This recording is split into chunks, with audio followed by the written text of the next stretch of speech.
ಇದುವರೆಗೂ ನಮ್ಮ ಯೂಟ್ಯೂಬ್ ಚಾನಲ್ಗೆ ಸಬ್ಸ್ಕ್ರೈಬ್ ಆಗದಿದ್ದಲ್ಲಿ ಸಬ್ಸ್ಕ್ರೈಬ್ ಆಗಿ ಮತ್ತು ಪಕ್ಕದಲ್ಲಿರುವ ಬೆಲ್ ಐಕಾನ್ ಮೇಲೆ ಕ್ಲಿಕ್ ಮಾಡಿ. 1ನೇ ಪ್ರಶ್ನೆ, ಯಾರು ಹೊಸ ಭೂಖಂಡಗಳನ್ನು ಕಂಡುಹಿಡಿದರು? ಹೊಸ ಭೂಖಂಡಗಳನ್ನು ಕಂಡುಹಿಡಿದವರು ಮೆಗಲನ್, ಕೊಲಂಬಸ್, ವಾಸ್ಕೋ ಡ ಗಾಮ. ಪ್ರಕೃತಿ ಮತ್ತು ಮಾನವ ಸಂಬಂಧವನ್ನು ತಿಳಿಸುವ ಶಾಸ್ತ್ರ ಯಾವುದು?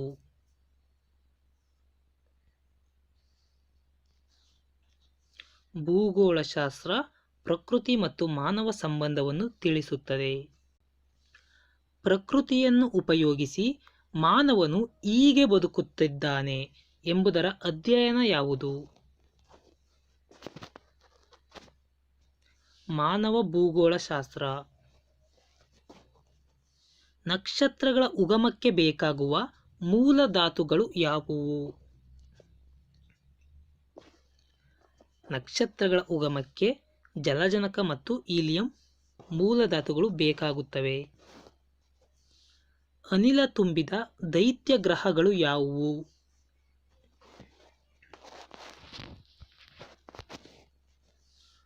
ಗುರು, ಶುಕ್ರ, ಶನಿ, ಯುರೇನಸ್, ನೆಪ್ಚೂನ್ ಇವೆಲ್ಲವೂ ಅನಿಲ ತುಂಬಿದ ದೈತ್ಯ ಗ್ರಹಗಳು. ಪ್ರತಿ 24 ಗಂಟೆಗೊಮ್ಮೆ ಪ್ರತಿ ರೇಖಾಂಶ ಸೂರ್ಯನ ಎದುರು ಬರುವ ವೇಳೆಗೆ ಏನೆಂದು ಕರೆಯುತ್ತಾರೆ?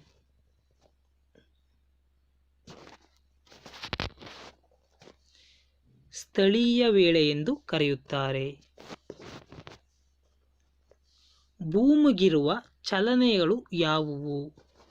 ಭೂಮಿಗಿರುವ ಚಲನೆಗಳು ಯಾವುವು?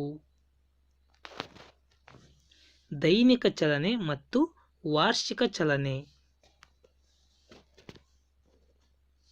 ಹಗಲು ರಾತ್ರಿಗಳು ಉಂಟಾಗುವುದು ಯಾವುದರಿಂದ? ಹಗಲು ರಾತ್ರಿಗಳು ಉಂಟಾಗುವುದು ದೈನಿಕ ಚಲನೆಯಿಂದ. ಋತುಮಾನಗಳಾಗುವುದು ಯಾವುದರಿಂದ? ಋತುಮಾನಗಳು ಆಗುವುದು ವಾರ್ಷಿಕ ಚಲನೆಯಿಂದ. ಪೂರ್ವದಿಂದ ಪಶ್ಚಿಮಕ್ಕೆ ಎಳೆದ ಕಾಲ್ಪನಿಕ ರೇಖೆಗೆ ಏನೆಂದು ಕರೆಯುತ್ತಾರೆ?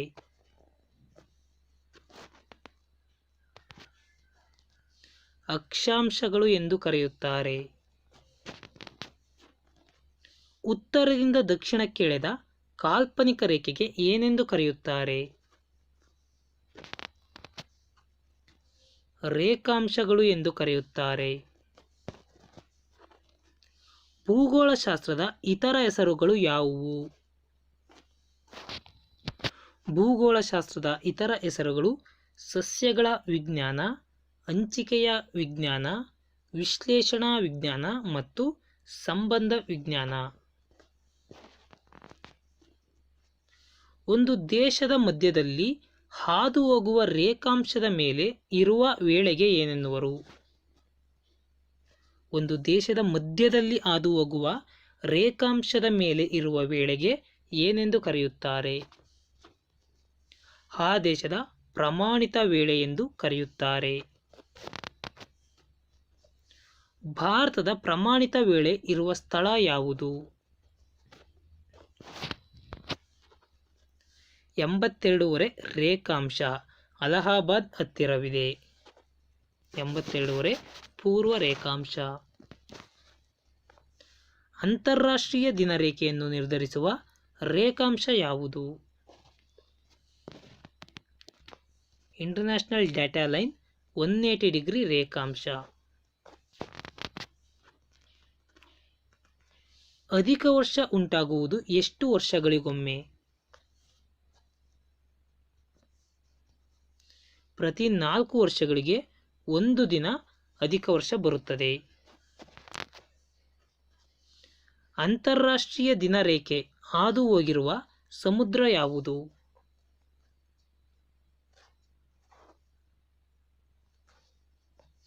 ಬೇರಿಂಗ್ ಸಮುದ್ರ. ಸೌರಮಂಡಲದ ಅಧಿಪತಿ ಯಾರು? ಸೌರಮಂಡಲದ ಅಧಿಪತಿ ಸೂರ್ಯ ಆಗಿರುತ್ತಾನೆ. ರಷ್ಯಾದಲ್ಲಿರುವ ಕಾಲವಲಯಗಳು ಎಷ್ಟು? Time zones of Russia 11. ಅಮೆರಿಕಾದಲ್ಲಿರುವ ಟೈಮ್ ಝೋನ್ಸ್ ಕಾಲವಲಯಗಳು ಎಷ್ಟು? 4. 0 ಡಿಗ್ರಿ ರೇಖಾಂಶವು ಈ ಕೆಳಗಿನ ಯಾವ ಪಟ್ಟಣದ ಮೇಲೆ ಹಾದು ಹೋಗಿದೆ? 0 ಡಿಗ್ರಿ ರೇಖಾಂಶವು ಗ್ರೀನ್ವಿಚ್ ಎಂಬುವ ಪಟ್ಟಣದ ಮೇಲೆ ಹಾದು ಹೋಗಿದೆ. ಸೂರ್ಯನ ಹತ್ತಿರವಿರುವ ನಕ್ಷತ್ರ ಯಾವುದು? ಪ್ರಾಕ್ಸಿಮಾ ಸೆಂಟಾರಿ. ಭೂಮಿಗೆ ಹತ್ತಿರವಿರುವ ನಕ್ಷತ್ರ ಯಾವುದು? ಭೂಮಿಗೆ ಹತ್ತಿರವಿರುವ ನಕ್ಷತ್ರ ಸೂರ್ಯ. ಮುಂಜಾವಿನ ತಾರೆ ಯಾವುದು? ಮುಂಜಾವಿನ ತಾರೆ ಶುಕ್ರ ಗ್ರಹ.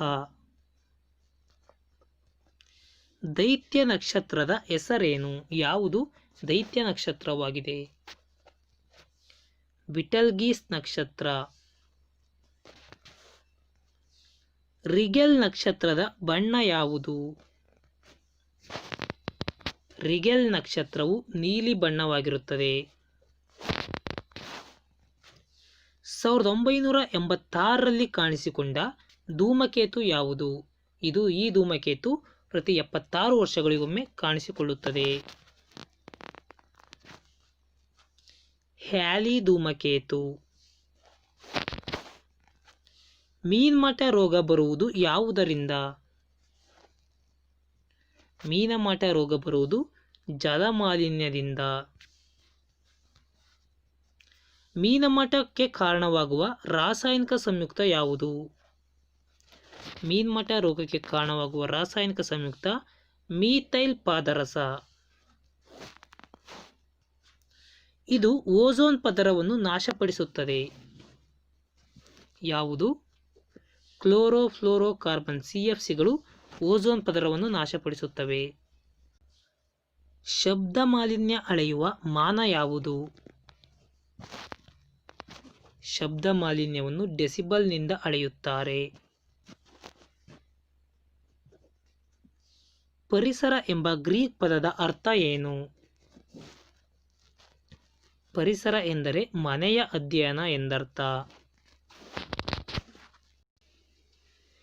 ಶಿಲೆ ಹಾಗೂ ಭೂಭಾಗದಿಂದ ಕೂಡಿರುವ ಭಾಗ ಯಾವುದು? ಶಿಲಾಗೋಳ. ಭೂಮಿಯ ಪದರಗಳು ಯಾವುವು? ತೊಗಟೆ ಮೀನ್ಸ್ ಹೊರಪದರ, ಕವಚ ಮಧ್ಯಂತರ ಪದರ, ಗರ್ಭ ಮತ್ತು ಕೇಂದ್ರ ಪದರ ಎಂಬ 4 ಪದರಗಳನ್ನು ಭೂಮಿ ಹೊಂದಿದೆ. ರ್ಯಾಡ್ಕ್ಲಿಫ್ ರೇಖೆ ಯಾವ ದೇಶಗಳ ಪ್ರಮುಖ ಗಡಿಯಾಗಿದೆ? ರ್ಯಾಡ್ಕ್ಲಿಫ್ ಭಾರತ ಮತ್ತು ಪಾಕಿಸ್ತಾನದ ಪ್ರಮುಖ ಗಡಿಯಾಗಿದೆ. ಡ್ಯೂರಾಂಡ್ ರೇಖೆ ಯಾವ ದೇಶಗಳ ಪ್ರಮುಖ ಗಡಿ ರೇಖೆಯಾಗಿದೆ? ಡ್ಯೂರಾಂಡ್ ರೇಖೆ ಭಾರತ ಮತ್ತು ಅಫ್ಘಾನಿಸ್ತಾನದ ಪ್ರಮುಖ ಗಡಿ ರೇಖೆಯಾಗಿದೆ. ಪ್ರಪಂಚದ ಅತಿ ಎತ್ತರದ ಶಿಖರ ಯಾವುದು? ಪ್ರಪಂಚದ ಎತ್ತರದ ಶಿಖರ ಮೌಂಟ್ ಎವರೆಸ್ಟ್. ಭೂಮಿಯಿಂದ ನಕ್ಷತ್ರಗಳ ದೂರವನ್ನು ಅಳೆಯಲು ಬಳಸುವ ಮಾನದಂಡ ಯಾವುದು? ಜ್ಯೋತಿರ್ವರ್ಷ. ಬುರ್ಜಿಲ್ ಮತ್ತು ಜೋಜಿಲ್ ಕಣಿವೆ ಮಾರ್ಗ ಕಂಡುಬರುವ ರಾಜ್ಯ ಯಾವುದು? ಜಮ್ಮು ಮತ್ತು ಕಾಶ್ಮೀರ. ಬಂಗಾಳದ ಕಲಿಂಪಾಂಗ್ ಹಾಗೂ ಟಿಬೆಟಿನ ಲಾಸಾಗಳನ್ನು ಸಂಪರ್ಕಿಸುವ ಹೆದ್ದಾರಿಯನ್ನು ಯಾವ ಕಣಿವೆ ಮಾರ್ಗದಲ್ಲಿ ನಿರ್ಮಿಸಲಾಗಿದೆ? ಬಂಗಾಳದ ಕಲಿಂಪಾಂಗ್ ಹಾಗೂ ಟಿಬೆಟಿನ ಲಾಸಾಗಳನ್ನು ಸಂಪರ್ಕಿಸುವ ಹೆದ್ದಾರಿಯನ್ನು ಯಾವ ಕಣಿವೆ ಮಾರ್ಗದಲ್ಲಿ ನಿರ್ಮಿಸಲಾಗಿದೆ? ಜಿಲೆಪ್ಲಾ ಕಣಿವೆ ಮಾರ್ಗದಲ್ಲಿ. ಮಸೂರಿ ಮತ್ತು ನೈನಿತಾಲ್ ಇರುವ ರಾಜ್ಯ ಯಾವುದು? ಉತ್ತರಾಖಂಡದಲ್ಲಿ ಕಂಡುಬರುತ್ತದೆ. ಡಾರ್ಜಿಲಿಂಗ್ ಇರುವ ರಾಜ್ಯ ಯಾವುದು?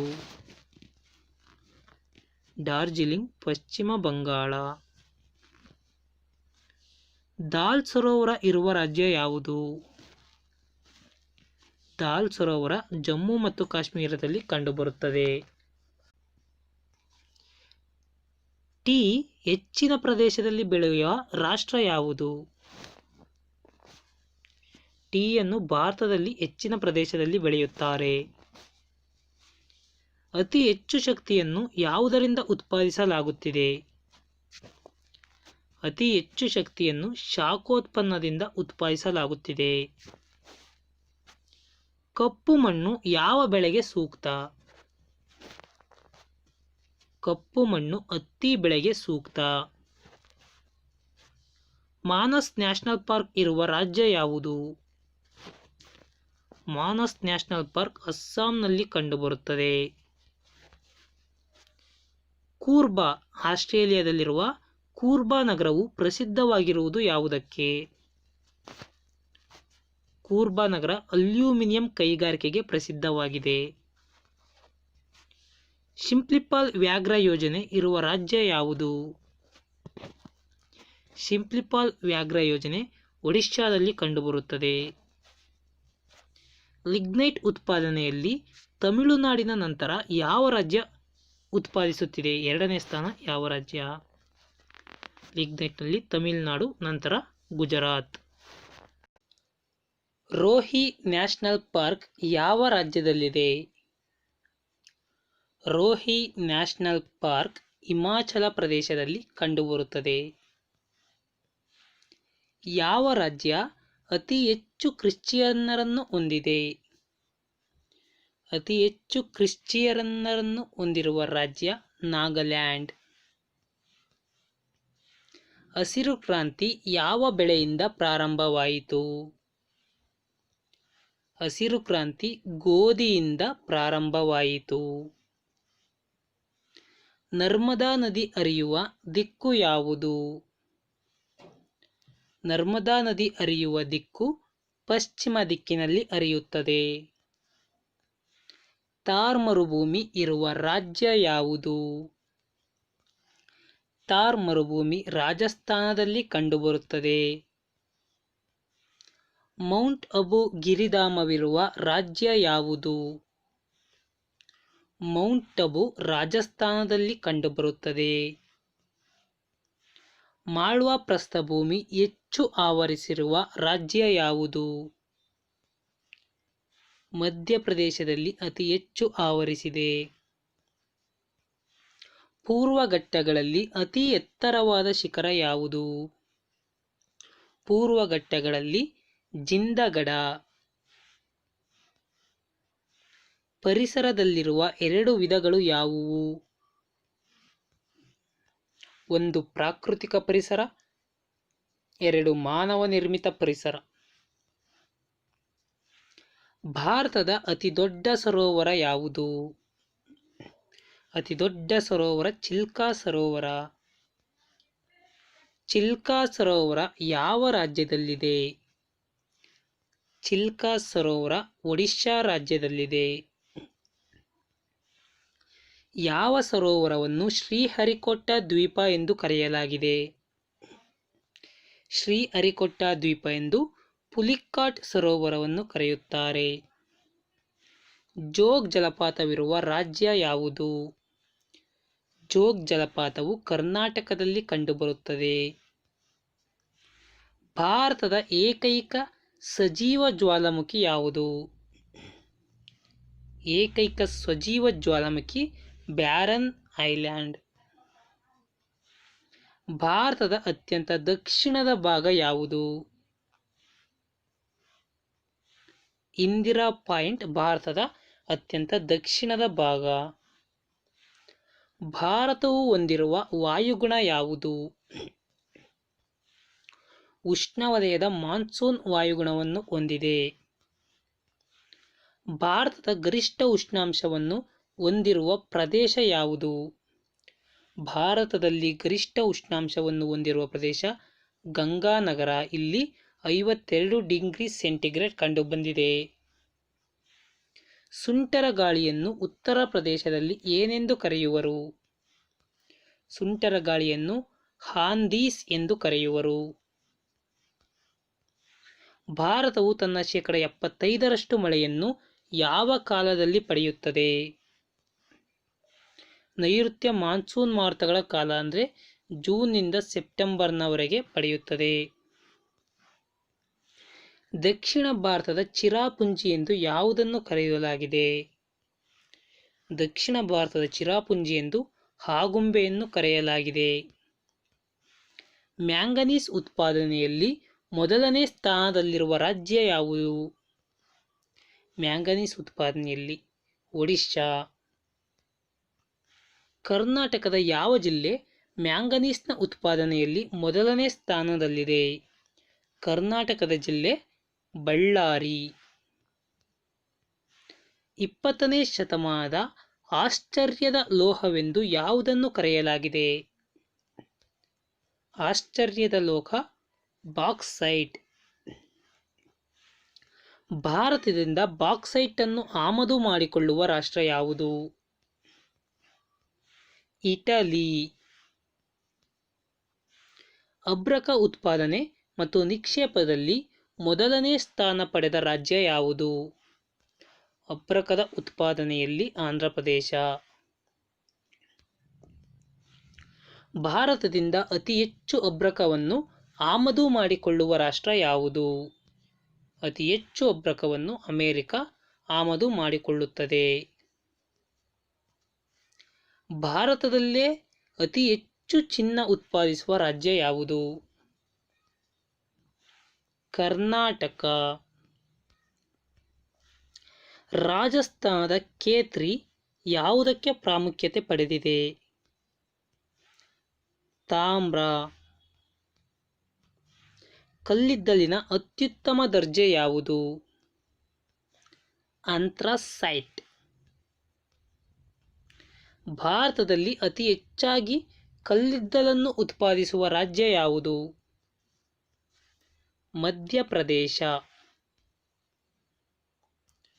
ಒರಿಸ್ಸಾದ ಅತಿ ಮುಖ್ಯವಾದ ಕಲ್ಲಿದ್ದಲಿನ ಕ್ಷೇತ್ರ ಯಾವುದು? ತಲ್ಚೇರ್. ಭಾರತದ ಅತಿ ಮುಖ್ಯ ಕಲ್ಲಿದ್ದಲಿನ ಕೇಂದ್ರ ಯಾವುದು? ಅತಿ ಮುಖ್ಯ ಕಲ್ಲಿದ್ದಲಿನ ಕೇಂದ್ರ ರಾಣಿಗಂಜ್. ಯಾವ ರಾಜ್ಯದಲ್ಲಿ ಮೊದಲು ಪೆಟ್ರೋಲಿಯಂ ಉತ್ಪಾದನೆಗೊಂಡಿತು? ಅಸ್ಸಾಂನಲ್ಲಿ ಮೊದಲು ಪೆಟ್ರೋಲಿಯಂ ಉತ್ಪಾದನೆಗೊಂಡಿತು. ಗುಜರಾತಿನಲ್ಲಿ ಮೊದಲು ತೈಲ ಬಾವಿಯನ್ನು ಎಲ್ಲಿ ಕೊರೆಯಲಾಯಿತು? ಗುಜರಾತಿನಲ್ಲಿ ಅಂಕಲೇಶ್ವರದಲ್ಲಿ ಮೊಟ್ಟಮೊದಲ ಬಾರಿಗೆ ತೈಲ ಬಾವಿಯನ್ನು ಕೊರೆಯಲಾಯಿತು.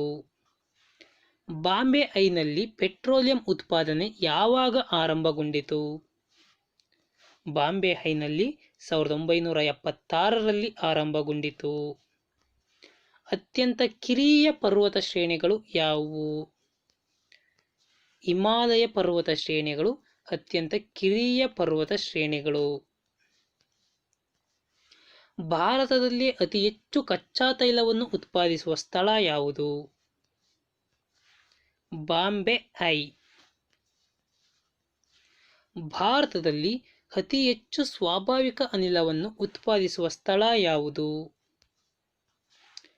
ಅಂಕಲೇಶ್ವರದಲ್ಲಿ ಸ್ವಾಭಾವಿಕ ಅನಿಲವನ್ನು ಅತಿ ಹೆಚ್ಚಾಗಿ ಉತ್ಪಾದಿಸಲಾಗುತ್ತದೆ. ದಿಗ್ಬಾಯ್ ತೈಲ ಶುದ್ಧೀಕರಣ ಕೇಂದ್ರ ಯಾವಾಗ ಸ್ಥಾಪನೆಗೊಂಡಿತು? ದಿಗ್ಬಾಯ್ ಕ್ರಿಸ್ತಶಕ 1893ರಲ್ಲಿ. ಸವನ್ನಾಗಳೆಂದರೆ ಯಾವುದು? ಸವನ್ನಾಗಳು ಎಂದರೆ ಉಷ್ಣವಲಯದ ಹುಲ್ಲುಗಾವಲನ್ನು ನಾವು ಸವನ್ನಾಗಳೆಂದು ಕರೆಯುತ್ತೇವೆ.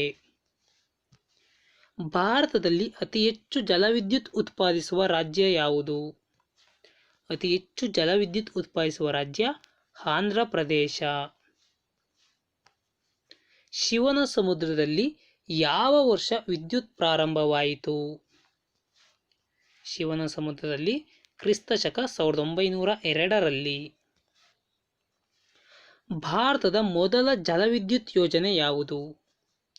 ಮೊದಲ ಜಲವಿದ್ಯುತ್ ಯೋಜನೆ ಶಿವನ ಸಮುದ್ರದಲ್ಲಿ ಪ್ರಾರಂಭಗೊಂಡಿತು.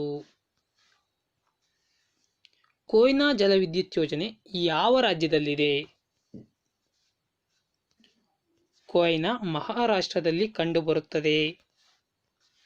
ಕಕ್ರಾಪಾರ್ ಜಲವಿದ್ಯುತ್ ಯೋಜನೆ ಯಾವ ರಾಜ್ಯದಲ್ಲಿದೆ? ಕಕ್ರಾಪಾರ್ ಗುಜರಾತ್ನಲ್ಲಿ ಕಂಡುಬರುತ್ತದೆ. ಬಿಹಾರ ರಾಜ್ಯದ ಜಲವಿದ್ಯುತ್ ಯೋಜನೆ ಯಾವುದು?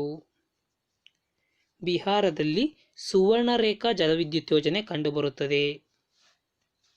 ನಾಗಾಲ್ಯಾಂಡ್ನ ರಾಜಧಾನಿ ಯಾವುದು? ನಾಗಾಲ್ಯಾಂಡ್ ರಾಜ್ಯದ ರಾಜಧಾನಿ ಕೋಹಿಮಾ. ಯುರೇನಿಯಂನ ಅತಿ ಹೆಚ್ಚಾಗಿ ಉತ್ಪಾದಿಸುವ ರಾಷ್ಟ್ರ ಯಾವುದು? ಯುರೇನಿಯಂ ಅನ್ನು ಅತಿ ಹೆಚ್ಚಾಗಿ ಉತ್ಪಾದಿಸುವ ರಾಷ್ಟ್ರ ಕೆನಡಾ. ಭಾರತದ ಮೊದಲ ಅಣುವಿದ್ಯುತ್ ಕೇಂದ್ರ ಯಾವಾಗ ಸ್ಥಾಪನೆಗೊಂಡಿತು? ಭಾರತದ ಮೊದಲ ಅಣುವಿದ್ಯುತ್ ಕೇಂದ್ರ 1969ರಲ್ಲಿ ಸ್ಥಾಪನೆಗೊಂಡಿತು. ಭಾರತದ ಮೊದಲ ಅಣುವಿದ್ಯುತ್ ಕೇಂದ್ರವು ಯಾವ ಸ್ಥಳದಲ್ಲಿ ಸ್ಥಾಪನೆಗೊಂಡಿತು? ಭಾರತದ ಮೊದಲ ಅಣುವಿದ್ಯುತ್ ಕೇಂದ್ರವು ತಾರಾಪುರದಲ್ಲಿ ಸ್ಥಾಪನೆಗೊಂಡಿತು. ಕಲ್ಪಕ್ಕಂ ಯಾವ ರಾಜ್ಯದಲ್ಲಿದೆ? ಕಲ್ಪಕ್ಕಂ ತಮಿಳುನಾಡು ರಾಜ್ಯದಲ್ಲಿ ಕಂಡುಬರುತ್ತದೆ. ನರೋರಾ ಯಾವ ರಾಜ್ಯದಲ್ಲಿದೆ? ನರೋರಾ ಉತ್ತರ ಪ್ರದೇಶದಲ್ಲಿ ಕಂಡುಬರುತ್ತದೆ. ಕೈಗಾ ಅಣುಸ್ಥಾವರ ಯಾವ ಜಿಲ್ಲೆಯಲ್ಲಿದೆ? ಕೈಗಾ ಅಣುಸ್ಥಾವರ ಉತ್ತರ ಕನ್ನಡ ಜಿಲ್ಲೆಯಲ್ಲಿದೆ. ಸೌರಶಾಖವನ್ನು ಅತಿ ಹೆಚ್ಚಾಗಿ ಉತ್ಪಾದಿಸುವ ರಾಜ್ಯ ಯಾವುದು? ಸೌರಶಾಖವನ್ನು ಅತಿ ಹೆಚ್ಚಾಗಿ ಉತ್ಪಾದಿಸುವ ರಾಜ್ಯ ರಾಜಸ್ಥಾನ. ದೇಶದಲ್ಲಿಯೇ ಅತಿ ಹೆಚ್ಚು ಗಾಳಿ ವಿದ್ಯುತ್ತನ್ನು ಉತ್ಪಾದಿಸುವ ರಾಜ್ಯ ಯಾವುದು? ಅತಿ ಹೆಚ್ಚು ಗಾಳಿ ವಿದ್ಯುತ್ತನ್ನು ಉತ್ಪಾದಿಸುವ ರಾಜ್ಯ ತಮಿಳುನಾಡು. ಭಾರತದಲ್ಲಿ ಅತಿ ಹೆಚ್ಚು ಕಾಗದ ಉತ್ಪಾದಿಸುವ ರಾಜ್ಯ ಯಾವುದು? ಕಾಗದ ಉತ್ಪಾದಿಸುವ ರಾಜ್ಯ ಮಹಾರಾಷ್ಟ್ರ. ಸಮಾಚಾರ ಪತ್ರಿಕೆಗಳಿಗೆ ಬೇಕಾದ ನ್ಯೂಸ್ ಪ್ರಿಂಟ್ ಕಾಗದ ಯಾವ ರಾಜ್ಯದಲ್ಲಿ ಉತ್ಪಾದನೆಯಾಗುತ್ತದೆ? ನ್ಯೂಸ್ ಪ್ರಿಂಟ್ ಕಾಗದ ಮಧ್ಯಪ್ರದೇಶದ ನೇಪಾನಗರದಲ್ಲಿ ಉತ್ಪಾದನೆಯಾಗುತ್ತದೆ. ಭಾರತದ ಆಧುನಿಕ ಹಡಗು ನಿರ್ಮಾಣವು ಯಾವ ಸ್ಥಳದಿಂದ ಪ್ರಾರಂಭಗೊಂಡಿತು? ಆಧುನಿಕ ಹಡಗು ನಿರ್ಮಾಣವು ವಿಶಾಖಪಟ್ಟಣಂನಿಂದ ಪ್ರಾರಂಭಗೊಂಡಿತು. ಸೂರ್ಯನು ಗೆಲಾಕ್ಸಿಯನ್ನು ಸುತ್ತಲು ತೆಗೆದುಕೊಳ್ಳುವ ದಿನಗಳು ಎಷ್ಟು? ಸೂರ್ಯನು ಗೆಲಾಕ್ಸಿಯನ್ನು ಸುತ್ತಲು 200 ದಿನಗಳನ್ನು ತೆಗೆದುಕೊಳ್ಳುತ್ತಾನೆ. ಮಜಗಾಂ ಹಡಗು ನಿರ್ಮಾಣ ಕೇಂದ್ರವಿರುವ ರಾಜ್ಯ ಯಾವುದು? ಮಜಗಾಂ ಹಡಗು ನಿರ್ಮಾಣ ಕೇಂದ್ರವಿರುವ ರಾಜ್ಯ ಮಹಾರಾಷ್ಟ್ರ. ಭಾರತದ ಅತೀ ಆಳವಾದ ಬಂದರು ಯಾವುದು? ಅತೀ ಆಳವಾದ ಬಂದರು ವಿಶಾಖಪಟ್ಟಣಂ ಬಂದರು. ಭಾರತದ ಮೊದಲ ರೈಲು ಸಂಚಾರ ಯಾವ ನಗರಗಳಲ್ಲಿ ಸಂಚರಿಸಿತು?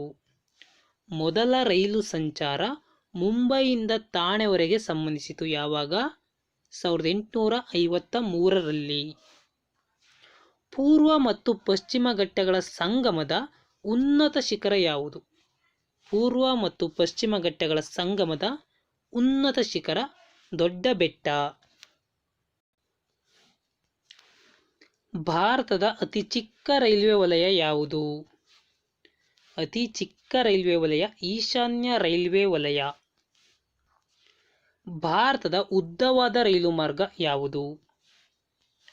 ಉದ್ದವಾದ ರೈಲು ಮಾರ್ಗ ಕನ್ಯಾಕುಮಾರಿಯಿಂದ ಜಮ್ಮು ತಾವಿ. ಅತಿ ಉದ್ದವಾದ ರೈಲು ಮಾರ್ಗದಲ್ಲಿ ಓಡಾಡುವ ರೈಲಿನ ಹೆಸರೇನು? ಅತಿ ಉದ್ದವಾದ ರೈಲು ಮಾರ್ಗ ಹಿಮಸಾಗರ್ ಎಕ್ಸ್ಪ್ರೆಸ್.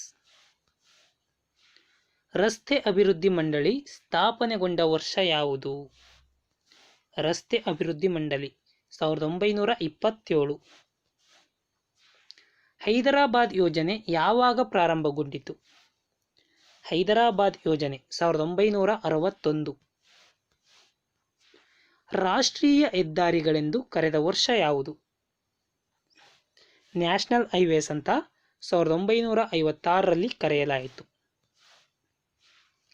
ಭಾರತದಲ್ಲಿ ಅತಿ ಹೆಚ್ಚು ಉದ್ದವಾದ ರಾಷ್ಟ್ರೀಯ ಹೆದ್ದಾರಿಯನ್ನು ಹೊಂದಿರುವ ರಾಜ್ಯ ಯಾವುದು? ಮಹಾರಾಷ್ಟ್ರ.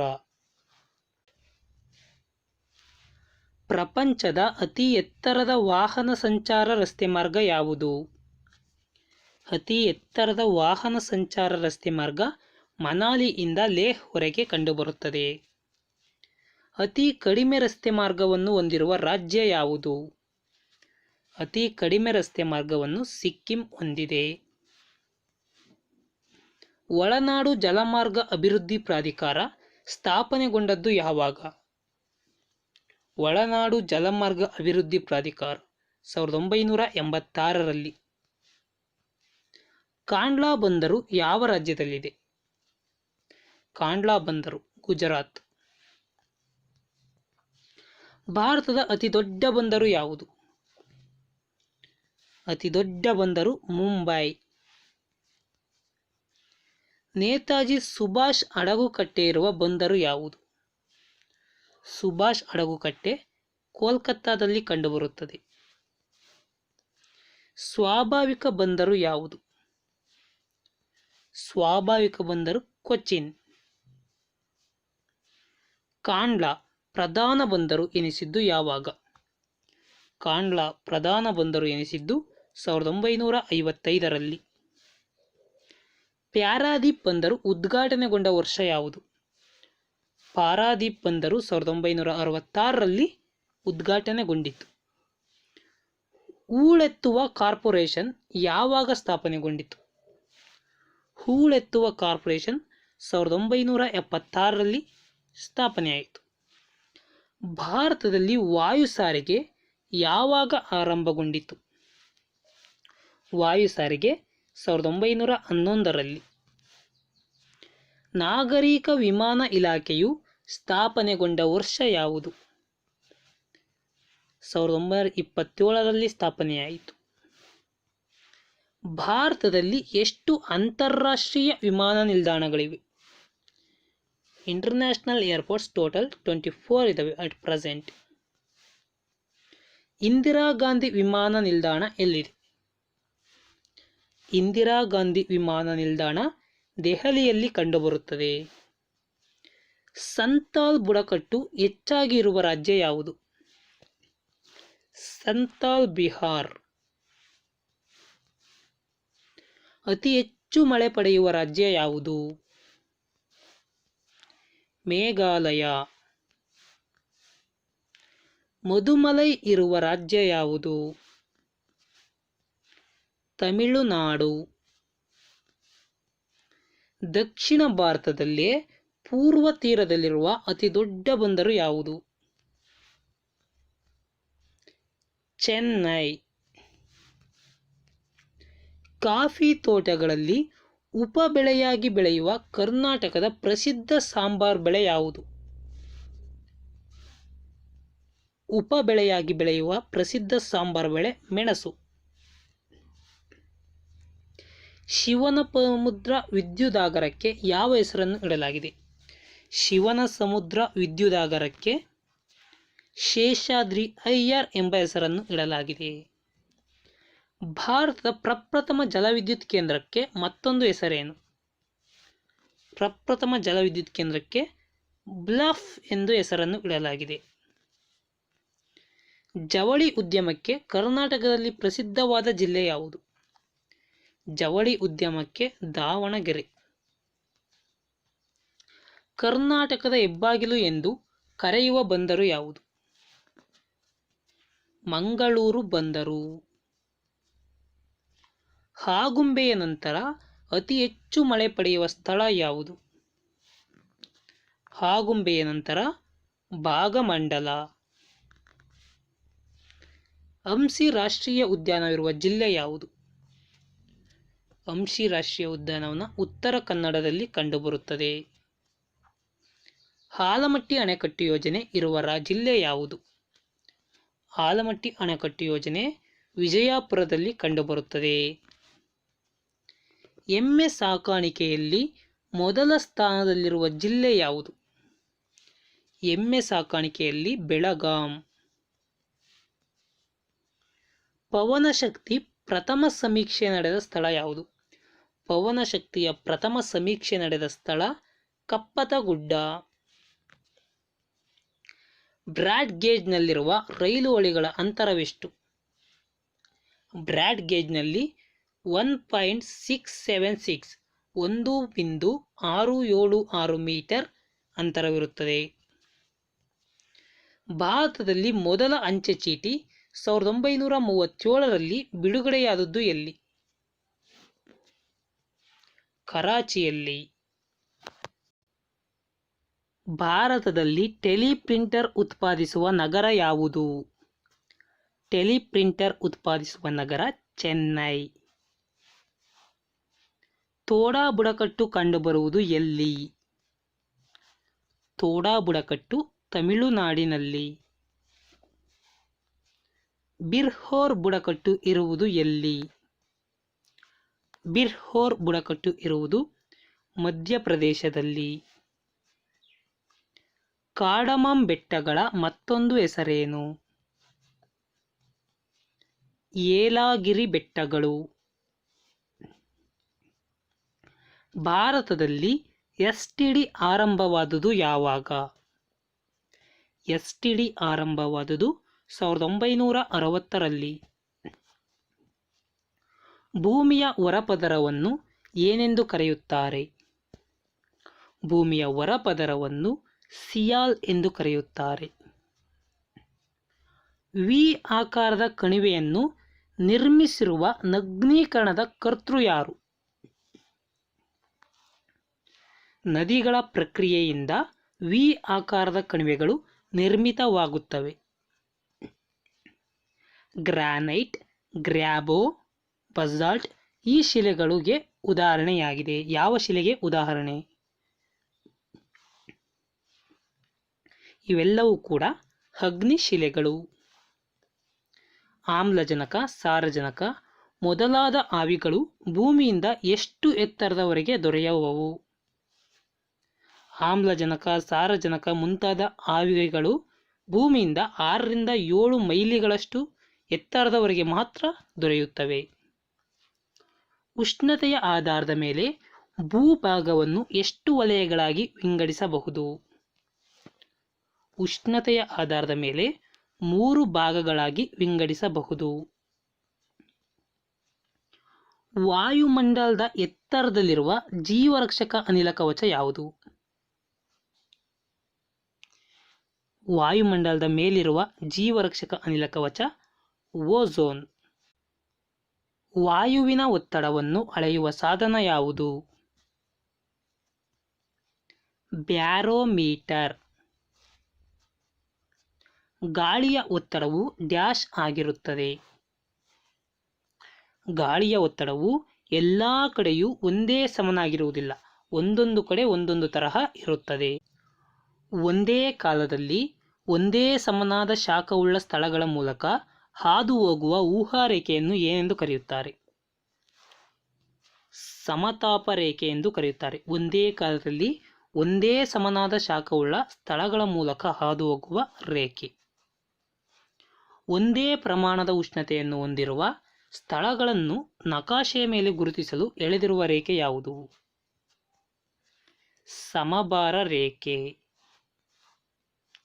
ಕುದುರೆ ಅಕ್ಷಾಂಶಗಳು ಎಂದು ಕರೆಸಿಕೊಳ್ಳುವ ಹೆಚ್ಚು ಒತ್ತಡ ಪ್ರದೇಶಗಳು ಯಾವುವು? ಉಪ ಉಷ್ಣವಲಯದ ಪ್ರದೇಶಗಳು. ಇವು ಕುದುರೆ ಅಕ್ಷಾಂಶ ಎಂದು ಕರೆಸಿಕೊಳ್ಳುತ್ತವೆ. ಹೆಚ್ಚು ಕಾಲ ತೇವಾಂಶ ಹಿಡಿದಿಟ್ಟುಕೊಳ್ಳುವ ಮಣ್ಣು ಯಾವುದು? ಕಪ್ಪು ಮಣ್ಣು. ಉದಕ ಮಂಡಲವಿರುವ ಸ್ಥಳ ಯಾವುದು? ಉದಕ ಮಂಡಲ ನೀಲಗಿರಿಯಲ್ಲಿ ಕಂಡುಬರುತ್ತದೆ. ನಾಗಾ ಬೆಟ್ಟಗಳು ಇರುವ ಸ್ಥಳ ಯಾವುದು? ನಾಗಾ ಬೆಟ್ಟಗಳು ಪೂರ್ವಾಂಚಲದಲ್ಲಿ ಕಂಡುಬರುತ್ತವೆ. ಕಬ್ಬಿಣದ ಅದಿರಿನಲ್ಲಿರುವ ವಿಧಗಳು ಯಾವುವು? ಕಬ್ಬಿಣದ ಅದಿರಿನ ವಿಧಗಳು ಹೆಮಾಟೈಟ್, ಮ್ಯಾಗ್ನಟೈಟ್, ಲಿಮೋನೈಟ್, ಸಿಡರೈಟ್. ಅತ್ಯಂತ ಪ್ರಾಚೀನವಾದ ಲೋಹ ಯಾವುದು?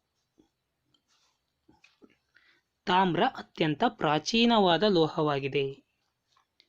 ಭಾರತವು ಏಕಸ್ವಾಮ್ಯ ಹೊಂದಿರುವ ಲೋಹ ಯಾವುದು? ಅಬ್ರಕ. ಹೆಮಟೈಟ್ ಮತ್ತು ಮ್ಯಾಗ್ನೆಟೈಟ್ಗಳು ಯಾವ ಲೋಹದ ಪ್ರಮುಖ ಅದಿರುಗಳಾಗಿವೆ? ಹೆಮಟೈಟ್ ಮತ್ತು ಮ್ಯಾಗ್ನೆಟೈಟ್ ಕಬ್ಬಿಣದ ಪ್ರಮುಖ ಅದಿರುಗಳಾಗಿವೆ. ಮದ್ರಾಸಿನ ಮೊದಲನೆಯ ಸಿಮೆಂಟ್ ಕಾರ್ಖಾನೆಯಲ್ಲಿ ಮೊದಲು ಬಳಸುತ್ತಿದ್ದ ಕಚ್ಚಾ ವಸ್ತು ಯಾವುದು? ಕಪ್ಪೆ ಚಿಪ್ಪುಗಳನ್ನು ಸಿಮೆಂಟ್ ಕಾರ್ಖಾನೆಯಲ್ಲಿ ಮೊದಲು ಬಳಸುತ್ತಿದ್ದ ಕಚ್ಚಾ ವಸ್ತುವಾಗಿದೆ.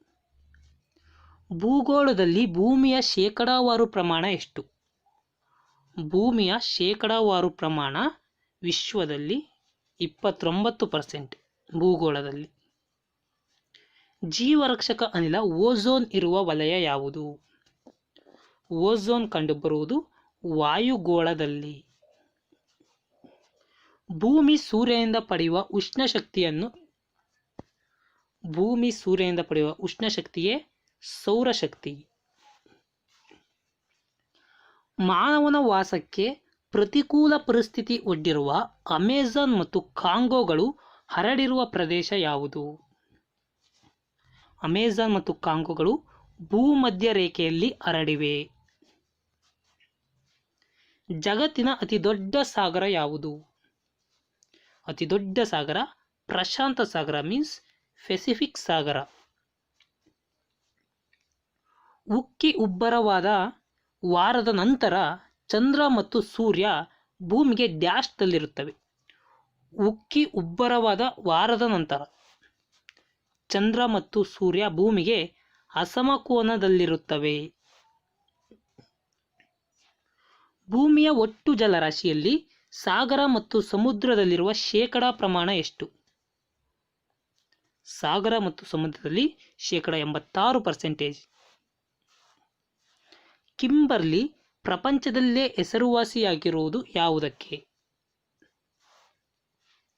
ವಜ್ರದ ಗಣಿಗಾರಿಕೆಗೆ. ದಕ್ಷಿಣ ಬ್ರೆಜಿಲ್ನಲ್ಲಿರುವ ಉಷ್ಣವಲಯದ ಹುಲ್ಲುಗಾವಲನ್ನು ಡ್ಯಾಶ್ ಎಂದು ಕರೆಯುತ್ತಾರೆ? ಉಷ್ಣವಲಯದ ಹುಲ್ಲುಗಾವಲನ್ನು ಪಂಪಾಸ್ ಎಂದು ಕರೆಯುತ್ತಾರೆ. ದಕ್ಷಿಣ ಬ್ರೆಜಿಲ್. ಎಸ್ಕಿಮೋ ಜನರ ಪ್ರಮುಖ ಉದ್ಯೋಗವೇನು? ಎಸ್ಕಿಮೋ ಜನರ ಪ್ರಮುಖ ಉದ್ಯೋಗ ಬೇಟೆಯಾಡುವುದು ಮತ್ತು ಮೀನುಗಾರಿಕೆ. ಬಿಳಿಗಿರಿ ರಂಗನ ಬೆಟ್ಟ ತಪ್ಪಲಲ್ಲಿ ಇರುವ ಆದಿವಾಸಿ ಜನಾಂಗ ಯಾವುದು? ಬಿಳಿಗಿರಿ ರಂಗನ ಬೆಟ್ಟ ತಪ್ಪಲಲ್ಲಿ ಇರುವ ಆದಿವಾಸಿ ಜನಾಂಗ ಸೋಲಿಗರು. ಮಾನ್ಸೂನ್ ಎಂದರೆ ಕಾಲ ಅಥವಾ ಋತು ಎಂದರ್ಥ. ಏಷ್ಯಾದಲ್ಲಿ ಕೈಗಾರಿಕೆಯಲ್ಲಿ ಮುಂದುವರೆದ ರಾಷ್ಟ್ರ ಯಾವುದು? ಕೈಗಾರಿಕೆಯಲ್ಲಿ ಮುಂದುವರೆದ ರಾಷ್ಟ್ರ ಏಷ್ಯಾದಾಗೆ ಜಪಾನ್. ಅಮೆರಿಕ ಸಂಯುಕ್ತ ಸಂಸ್ಥಾನದ ಈಶಾನ್ಯ ಭಾಗವು ಸೇಂಟ್ ಲಾರೆನ್ಸ್ ಕೊಳ್ಳ ಪ್ರದೇಶವಾಗಿದೆ. ಸೇಂಟ್ ಲಾರೆನ್ಸ್ ಕೊಳ್ಳ ಪ್ರದೇಶವಾಗಿದೆ. ಈಶಾನ್ಯ ಚೈನಾ, ಸೈಬೀರಿಯಾ, ಜಪಾನ್ ಇವೆಲ್ಲವೂ ಕೂಡ ಯಾವ ಅಕ್ಷಾಂಶದಲ್ಲಿ ಕಂಡುಬರುತ್ತವೆ? 55 ಡಿಗ್ರಿಯಿಂದ 70 ಡಿಗ್ರಿ ಉತ್ತರ ಅಕ್ಷಾಂಶದಲ್ಲಿ ಈಶಾನ್ಯ ಚೈನಾ, ಸೈಬೀರಿಯಾ, ಜಪಾನ್ಗಳು ಕಂಡುಬರುತ್ತವೆ. ಒಳನಾಡಿನ ಜಲಸಾರಿಗೆ ಪ್ರಾಧಿಕಾರ ಸ್ಥಾಪಿಸಿದ ವರ್ಷ ಯಾವುದು? ಒಳನಾಡಿನ ಜಲಸಾರಿಗೆ ಪ್ರಾಧಿಕಾರ 1985ರಲ್ಲಿ ಸ್ಥಾಪನೆಯಾಯಿತು. ಪಶ್ಚಿಮ ಬಂಗಾಳದ ಕುಲ್ಟಿ ಬಿಲಾಯಿ ಮತ್ತು ರೂರ್ಕೆಲಾದಲ್ಲಿ ಸ್ಥಾಪಿಸಿದ ಕಾರ್ಖಾನೆಗಳು ಯಾವುದಕ್ಕೆ ಸಂಬಂಧಿಸಿದೆ? ಬಿಲಾಯಿ ಮತ್ತು ರೂರ್ಕೆಲಾ ಕಾರ್ಖಾನೆಗಳು ಉಕ್ಕು, ಸ್ಟೀಲ್ಗೆ ಸಂಬಂಧಿಸಿವೆ. ನಿರಂತರವಾಗಿ ವಿಪುಲವಾಗಿ ದೊರೆಯುವ ಶಕ್ತಿಯ ಮೂಲವೇ ಸೌರಶಕ್ತಿ. ನಿರಂತರವಾಗಿ ಮತ್ತು ವಿಪುಲವಾಗಿ ದೊರೆಯುತ್ತದೆ. ಭಾರತದ ಮೊಟ್ಟಮೊದಲ ಜಲವಿದ್ಯುತ್ ಉತ್ಪಾದನಾ ಕೇಂದ್ರವನ್ನು ಯಾವ ವರ್ಷ ನಿರ್ಮಿಸಲಾಯಿತು? ಮೊಟ್ಟ ಮೊದಲ ಜಲವಿದ್ಯುತ್ ಉತ್ಪಾದನಾ ಕೇಂದ್ರವನ್ನು 1902ರಲ್ಲಿ ನಿರ್ಮಿಸಲಾಯಿತು. ಭಾರತದ ಮೊದಲನೆಯ ಸೆಣಬಿನ ಗಿರಣಿ ಸ್ಥಾಪಿಸಿದ ಸ್ಥಳ ಯಾವುದು? ಸೆಣಬಿನ ಗಿರಣಿಯನ್ನು ರಿಶ್ರಾ, ಪಶ್ಚಿಮ ಬಂಗಾಳದ ರಿಶ್ರಾದಲ್ಲಿ ಮೊದಲ ಬಾರಿಗೆ ಸ್ಥಾಪಿಸಲಾಯಿತು. ರೈಲು ಪ್ರಯಾಣಿಕ ಡಬ್ಬಿ ತಯಾರಿಸುವ ಸ್ಥಳ ಯಾವುದು? ರೈಲು ಪ್ರಯಾಣಿಕರ ಡಬ್ಬಿ ತಯಾರಿಸುವ ಸ್ಥಳ ಪೆರಂಬೂರಿನಲ್ಲಿ ಕಂಡುಬರುತ್ತದೆ. ಜಲವಿದ್ಯುತ್ ಶಕ್ತಿಯನ್ನು ಮೊದಲು ಕಂಡುಹಿಡಿದವರು ಯಾರು? ಜಲವಿದ್ಯುತ್ ಶಕ್ತಿಯನ್ನು ಮೊದಲು ಕಂಡುಹಿಡಿದವರು ಲಾರ್ಡ್ ಆರ್ಮ್ಸ್ಟ್ರಾಂಗ್. ಜಮ್ಶೆಡ್ಪುರದ ಟಾಟಾರವರ ಕಬ್ಬಿಣ ಮತ್ತು ಉಕ್ಕಿನ ಕಾರ್ಖಾನೆಯನ್ನು ಸ್ಥಾಪಿಸಿದ ವರ್ಷ ಯಾವುದು? ಜಮ್ಶೆಡ್ಪುರದಲ್ಲಿ 1907ರಲ್ಲಿ ಸ್ಥಾಪಿಸಲಾಯಿತು. ಬೊಂಬಾಯಿಯಲ್ಲಿ ಮೊದಲ ಹತ್ತಿ ಗಿರಣಿ ಕೈಗಾರಿಕೆಯನ್ನು ಪ್ರಾರಂಭಿಸಿದ ವರ್ಷ ಯಾವುದು? ಮೊದಲ ಹತ್ತಿ ಗಿರಣಿಯನ್ನು 1954ರಲ್ಲಿ ಸ್ಥಾಪಿಸಲಾಯಿತು. ಭತ್ತದ ಉತ್ಪಾದನೆಯಲ್ಲಿ ಜಗತ್ತಿನಲ್ಲಿಯೇ ಭಾರತದ ಸ್ಥಾನ ಏನು? ಭತ್ತದ ಉತ್ಪಾದನೆಯಲ್ಲಿ 2ನೇ ಸ್ಥಾನವನ್ನು ಇಂಡಿಯಾ ಪಡೆದುಕೊಂಡಿದೆ. ಭಾರತದಲ್ಲಿ ಕಾಫಿಯನ್ನು ಹೆಚ್ಚಾಗಿ ಬೆಳೆಯುವ ರಾಜ್ಯ ಯಾವುದು? ಕಾಫಿಯನ್ನು ಹೆಚ್ಚಾಗಿ ಬೆಳೆಯುವುದು ಕರ್ನಾಟಕ, ಟೀ ಅಸ್ಸಾಂ. 23.5 ಡಿಗ್ರಿಯಿಂದ 66.5 ಡಿಗ್ರಿವರೆಗಿನ ಪ್ರದೇಶವನ್ನು ಏನೆಂದು ಕರೆಯುತ್ತಾರೆ? 23.5ರಿಂದ 66 ಸಮಶೀತೋಷ್ಣ ವಲಯ. ಕಲ್ಲಿದ್ದಲಿನಲ್ಲಿರುವ ವಿಧಗಳು ಯಾವುವು? ಕಲ್ಲಿದ್ದಲಿನ ವಿಧಗಳು ಅಂಥ್ರಾಸೈಟ್, ಬಿಟುಮಿನಸ್, ಲಿಗ್ನೈಟ್ ಮತ್ತು ಪೀಟ್. ಸೂಚಿಪರ್ಣ ಅರಣ್ಯಗಳು ಕಂಡುಬರುವ ಪ್ರದೇಶಗಳು ಯಾವುವು? ಸೂಚಿಪರ್ಣ ಅರಣ್ಯಗಳು USA, ನಾರ್ವೆ, ಸ್ವೀಡನ್ ಮತ್ತು ಸೈಬೀರಿಯಾದಲ್ಲಿ ಕಂಡುಬರುತ್ತವೆ. ಕಬ್ಬಿಣ, ಪೊಟ್ಯಾಷಿಯಂ, ಕ್ಯಾಲ್ಸಿಯಂ, ಗಂಧಕ, ರಂಜಕ, ತಾಮ್ರ ಮುಂತಾದ ಖನಿಜಗಳನ್ನು ಹೊಂದಿರುವ ಮಣ್ಣು ಯಾವುದು? ಜೇಡಿಮಣ್ಣು ಇವೆಲ್ಲವನ್ನೂ ಕೂಡ ಒಳಗೊಂಡಿರುತ್ತದೆ. ಮಣ್ಣು ಒಳಗೊಂಡಿರುವ 4 ವಿಧಗಳು ಯಾವುವು? ಮಣ್ಣಿನ 4 ವಿಧಗಳು ಸಿಲಿಕಾ, ಜೇಡಿ, ಸುಣ್ಣ, ಕೊಳೆತ ಸತ್ಯಾಂಶ. ನಕಾಶೆ ಎಂಬ ಶಬ್ದದ ಮೂಲವು ಲ್ಯಾಟಿನ್ ಭಾಷೆಯ ಯಾವ ಪದದಿಂದ ಬಂದಿದೆ? ನಕಾಶೆ ಎಂಬ ಶಬ್ದದ ಮೂಲವು ಮ್ಯಾಪ್ಟಾ ಎಂಬ ಲ್ಯಾಟಿನ್ ಭಾಷೆಯ ಶಬ್ದದಿಂದ ಬಂದಿದೆ. ಉಬ್ಬರವಿಳಿತ ತಿಳಿಯಲು ಉಪಯೋಗಿಸುವ ಮಾಪಕ ಯಾವುದು? ಉಬ್ಬರವಿಳಿತ ತಿಳಿಯಲು ಭರತ ಮಾಪಕವನ್ನು ಉಪಯೋಗಿಸುತ್ತಾರೆ. ಅಟ್ಲಾಂಟಿಕ್ ಸಾಗರದಲ್ಲಿರುವ ಉಷ್ಣೋದಕ ಪ್ರವಾಹಗಳು ಯಾವುವು? ಅಟ್ಲಾಂಟಿಕ್ ಸಾಗರದಲ್ಲಿರುವ ಉಷ್ಣೋದಕ ಪ್ರವಾಹಗಳು ಫ್ಲಾರಿಡಾ ಪ್ರವಾಹ, ಗಲ್ಫ್ ಸ್ಟ್ರೀಮ್ ಪ್ರವಾಹ, ಕ್ಯಾನರೀಸ್ ಪ್ರವಾಹ, ನಾರ್ವೇಜಿಯನ್ ಪ್ರವಾಹ. ಇವೆಲ್ಲವೂ ಕೂಡ ಅಟ್ಲಾಂಟಿಕ್ ಸಾಗರದಲ್ಲಿರುವ ಉಷ್ಣೋದಕ ಪ್ರವಾಹಗಳು. ಸಾಗರ ಪ್ರವಾಹದಲ್ಲಿರುವ 2 ಭಾಗಗಳು ಯಾವುವು? ಸಾಗರ ಪ್ರವಾಹಗಳ 2 ಭಾಗಗಳು ಉಷ್ಣೋದಕ ಪ್ರವಾಹ ಮತ್ತು ಶೀತೋದಕ ಪ್ರವಾಹ. ಪ್ರಪಂಚದಲ್ಲಿ ಅತಿ ಹೆಚ್ಚು ಲವಣಯುಕ್ತ ಸಮುದ್ರ ಯಾವುದು? ಅತಿ ಹೆಚ್ಚು ಲವಣಯುಕ್ತ ಸಮುದ್ರ ಡೆಡ್ ಸಿ, ಮೃತ ಸಮುದ್ರ. ಗ್ರೀನ್ವಿಚ್ ರೇಖೆಯಿಂದ ಪೂರ್ವಕ್ಕೆ ಇರುವ ರೇಖಾಂಶಗಳು ಮುಂಚಿತವಾಗಿ ಸೂರ್ಯನ ಎದುರಿಗೆ ಬರಲು ಕಾರಣವೇನು? ಗ್ರೀನ್ವಿಚ್ ರೇಖೆಯಿಂದ ಪೂರ್ವಕ್ಕೆ ಇರುವ ರೇಖಾಂಶಗಳು ಮುಂಚಿತವಾಗಿ ಸೂರ್ಯನ ಎದುರಿಗೆ ಬರಲು ಕಾರಣ ಭೂಮಿಯು ಪಶ್ಚಿಮದಿಂದ ಪೂರ್ವಕ್ಕೆ ತಿರುಗುತ್ತದೆ. ಆದ್ದರಿಂದ ಭಾರತದ ಪ್ರಮಾಣಿತ ವೇಳೆಯನ್ನು ನಿರ್ಧರಿಸುವ ರೇಖಾಂಶ ಯಾವುದು? ಭಾರತದ ಪ್ರಮಾಣಿತ ವೇಳೆ ಅಲಹಾಬಾದ್ ಸಮೀಪದಲ್ಲಿರುವಂತಹ 82.5 ಪೂರ್ವ ರೇಖಾಂಶ. 180 ಡಿಗ್ರಿ ರೇಖಾಂಶವನ್ನು ಅಂತಾರಾಷ್ಟ್ರೀಯ ದಿನರೇಖೆ ಎಂದು ಅಂಗೀಕರಿಸಿದ್ದು ಯಾವಾಗ? 1884ರಲ್ಲಿ. ಅದು ವಾಷಿಂಗ್ಟನ್ನಲ್ಲಿ ನಡೆದ ಅಂತಾರಾಷ್ಟ್ರೀಯ ಸಮ್ಮೇಳನ. ಇದರಲ್ಲಿ 1884ರಲ್ಲಿ 180 ಡಿಗ್ರಿ ರೇಖಾಂಶವನ್ನು ಇಂಟರ್ನ್ಯಾಷನಲ್ ಡಾಟಾ ಲೈನ್ ಎಂದು ಅಂಗೀಕರಿಸಲಾಯಿತು. ಜೀವ ಪರಿಸರ ಶಾಸ್ತ್ರ ಎಂಬ ಪದವನ್ನು ಪರಿಚಯಿಸಿದವರು ಯಾರು? ಜೀವ ಪರಿಸರ ಶಾಸ್ತ್ರ ಜರ್ಮನಿಯ ಜೀವಶಾಸ್ತ್ರಜ್ಞರಾದಂತಹ ಅರ್ನೆಸ್ ಯಾಕಲ್ ಅವರು ಜೀವ ಪರಿಸರ ಶಾಸ್ತ್ರ ಎಂಬ ಪದವನ್ನು 1869ರಲ್ಲಿ ಪರಿಚಯಿಸಿದರು. ಪರಿಸರ ಮಾಲಿನ್ಯದ 4 ವಿಧಗಳು ಯಾವುವು? ಪರಿಸರ ಮಾಲಿನ್ಯದ 4 ವಿಧಗಳು ವಾಯು ಮಾಲಿನ್ಯ, ಜಲ ಮಾಲಿನ್ಯ, ಮಣ್ಣಿನ ಮಾಲಿನ್ಯ ಮತ್ತು ಶಬ್ದ ಮಾಲಿನ್ಯ. ಉತ್ತರ ಗೋಳಾರ್ಧದಲ್ಲಿ ಗಾಳಿಗಳು ತಮ್ಮ ಬಲಗಡೆಗೂ ದಕ್ಷಿಣ ಗೋಳಾರ್ಧದಲ್ಲಿ ತಮ್ಮ ಎಡಗಡೆಗೂ ಓರೆಯಾಗಿ ಬೀಸುತ್ತವೆ ಎಂಬ ವಿಷಯ ತಿಳಿಸುವ ನಿಯಮ ಯಾವುದು? ಫೆರಲ್ಸ್ ನಿಯಮ. ಪ್ರಪಂಚದ ಅತ್ಯಂತ ವಿಶಾಲವಾದ ಲೋಯಸ್ ಮೈದಾನ ಎಲ್ಲಿ ಕಂಡುಬರುತ್ತದೆ? ಲೋಯಸ್ ಮೈದಾನ ಚೀನಾದಲ್ಲಿ ಕಂಡುಬರುತ್ತದೆ.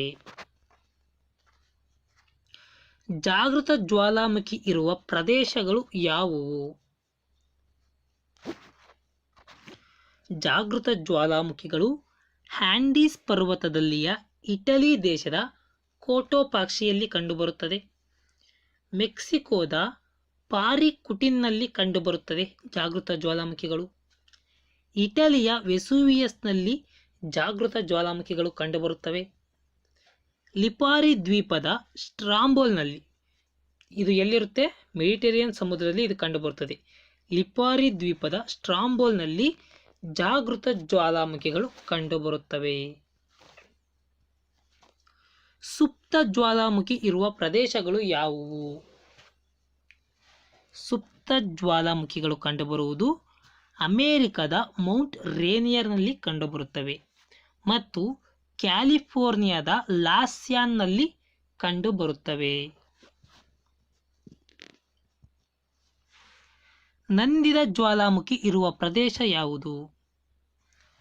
ನಂದಿದ ಜ್ವಾಲಾಮುಖಿ ಇರುವ ಪ್ರದೇಶ ವೆಸ್ಟ್ ಇಂಡೀಸ್ನ ಶಿಲೆ ಮತ್ತು ದಕ್ಷಿಣ ಅಮೆರಿಕದ ಚಿಂಬೋರೋಸೋನಲ್ಲಿ ಕಂಡುಬರುತ್ತದೆ.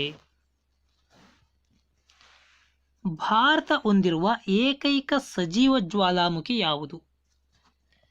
ಭಾರತ ಹೊಂದಿರುವ ಏಕೈಕ ಸಜೀವ ಜ್ವಾಲಾಮುಖಿ ಅಂಡಮಾನ್ ಮತ್ತು ನಿಕೋಬಾರ್ ದ್ವೀಪಗಳಲ್ಲಿ ಕಂಡುಬರುತ್ತದೆ. ಅದರ ಹೆಸರು ಬ್ಯಾರೆನ್ ಜ್ವಾಲಾಮುಖಿ. ವಾಯುಗೋಳದ ಅತ್ಯಂತ ಕೆಳಸ್ತರ ಯಾವುದು? ಅತ್ಯಂತ ಕೆಳಸ್ತರ ಪರಿವರ್ತನಾ ವಲಯ. ಇದು ಭೂಮಿಯಿಂದ ಸುಮಾರು 12 ಕಿಲೋಮೀಟರ್ ಎತ್ತರದವರೆಗೆ ಇದೆ. ಭೂಮಿಯ ಮೇಲೆ ವಿವಿಧ ಋತುಮಾನಗಳಲ್ಲಿ ಪರಸ್ಪರ ತದ್ವಿರುದ್ಧ ದಿಕ್ಕಿನಲ್ಲಿ ಬೀಸುವ ಮಾರುತಗಳು ಯಾವುವು? ಪರಸ್ಪರ ತದ್ವಿರುದ್ಧ ದಿಕ್ಕಿನಲ್ಲಿ ಬೀಸುವ ಮಾರುತಗಳು ನಿಯತಕಾಲಿಕ ಮಾರುತಗಳು. ಇದಕ್ಕೆ ಉದಾಹರಣೆ ಮಾನ್ಸೂನ್ ಮಾರುತಗಳು. ಆವರ್ತ ಮಾರುತಗಳು ಹೇಗೆ ಬೀಸುತ್ತವೆ? ಆವರ್ತ ಮಾರುತಗಳು ಚಕ್ರವರ್ತ ಉತ್ತರ ಗೋಳಾರ್ಧದಲ್ಲಿ ಎಡದಿಂದ ಬಲಕ್ಕೆ, ಪ್ರತ್ಯಾವರ್ತ ದಕ್ಷಿಣ ಗೋಳಾರ್ಧದಲ್ಲಿ ಬಲದಿಂದ ಎಡಕ್ಕೆ ಬೀಸುತ್ತವೆ. ಆವರ್ತ ಮಾರುತಗಳಿಗೆ ಇರುವ ವಿವಿಧ ಹೆಸರುಗಳು ಯಾವುವು? ಆವರ್ತ ಮಾರುತಗಳಿಗೆ ಇರುವ ವಿವಿಧ ಹೆಸರುಗಳು cyclone, hurricane, tornado, willy willy, typhoon ಮತ್ತು ತೂಫಾನ್ ಇವೆಲ್ಲವೂ ಆವರ್ತ ಮಾರುತಗಳಿಗೆ ಇರುವ ವಿವಿಧ ಹೆಸರುಗಳಾಗಿವೆ. ಹೆಚ್ಚು ಒತ್ತಡದ ಒಂದು ಕೇಂದ್ರದಿಂದ ಕಡಿಮೆ ಒತ್ತಡದ ಸುತ್ತಲಿನ ಪ್ರದೇಶಗಳ ಕಡೆಗೆ ಬೀಸುವ ಮಾರುತಗಳು ಯಾವುವು? ಬೀಸುವ ಮಾರುತಗಳು ಪ್ರತ್ಯಾವರ್ತ ಮಾರುತಗಳು. ಪರ್ವತ ಮಾರುತಗಳಿಗೆ ಉದಾಹರಣೆಯನ್ನು ಕೊಡಿ. ಪರ್ವತ ಮಾರುತಗಳಿಗೆ ಉದಾಹರಣೆ ಸ್ವಿಟ್ಜರ್ಲ್ಯಾಂಡಿನ ಫಾನ್, ಆಲ್ಪ್ಸ್ನ ಬೆಟ್ಟಗಳ ಮಿಸ್ಟ್ರೇಲ್ ಪರ್ವತದ ಮಾರುತಗಳು. ಭೂಭಾಗದೊಳಗೆ ಚಾಚಿಕೊಂಡ ಸಮುದ್ರಗಳಿಗೆ ಏನೆಂದು ಕರೆಯುತ್ತಾರೆ? ಭೂಭಾಗದೊಳಗೆ ಚಾಚಿಕೊಂಡ ಸಮುದ್ರಗಳೇ ಕೊಲ್ಲಿಗಳು. ಭೂಭಾಗದೊಳಗೆ ಸಮುದ್ರಗಳ ಕಿರಿದಾಗಿ ಬಹುದೂರ ಚಾಚಿಕೊಂಡಿರುವ ಭಾಗ ಯಾವುದು? ಭೂಭಾಗದೊಳಗೆ ಸಮುದ್ರಗಳ ಕಿರಿದಾದ ಬಹುದೂರ ಚಾಚಿಕೊಂಡಿರುವ ಭಾಗವೇ ಖಾರಿ. ಸಾಗರದಲ್ಲಿ ಎರಡು ಜಲರಾಶಿಗಳನ್ನು ಸೇರಿಸುವ ನೀರಿನ ಕಿರಿದಾದ ಭಾಗ ಯಾವುದು? ಜಲಸಂಧಿ. ಶಾಂತ ಸಾಗರದಲ್ಲಿಯ ಅತ್ಯಂತ ಆಳವಾದ ಕಮರಿ ಯಾವುದು?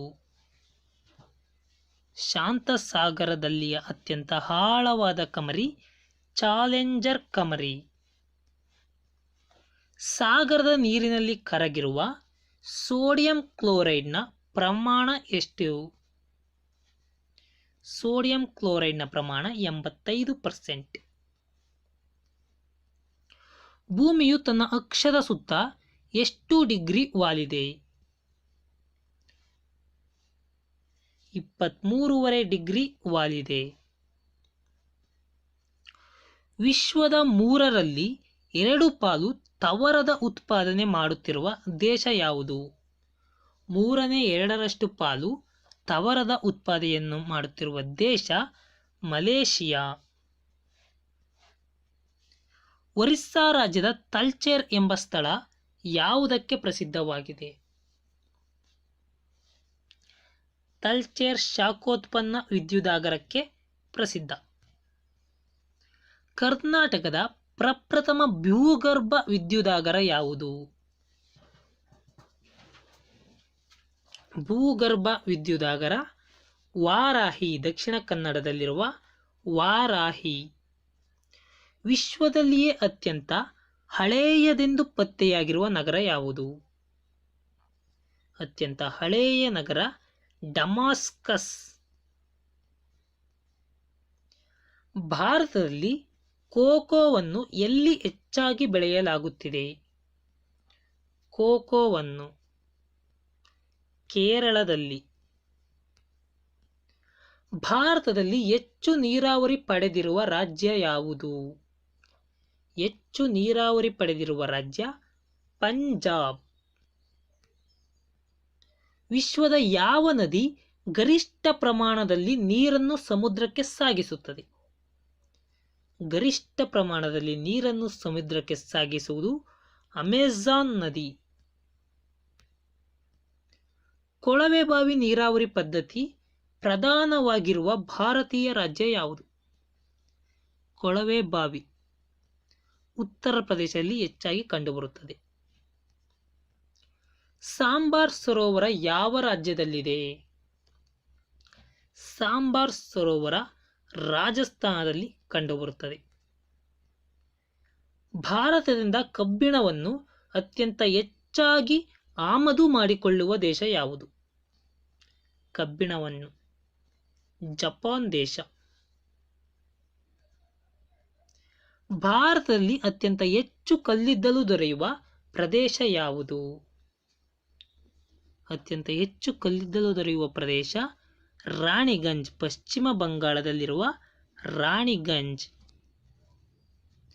ಬಾರ್ಬೇರಿಯನ್ ದೇಶಗಳೆಂದು ಯಾವ ದೇಶಗಳನ್ನು ಕರೆಯುತ್ತಾರೆ? ಬಾರ್ಬೇರಿಯನ್ ದೇಶಗಳೆಂದು ಯಾವ ದೇಶಗಳನ್ನು ಕರೆಯುತ್ತಾರೆ?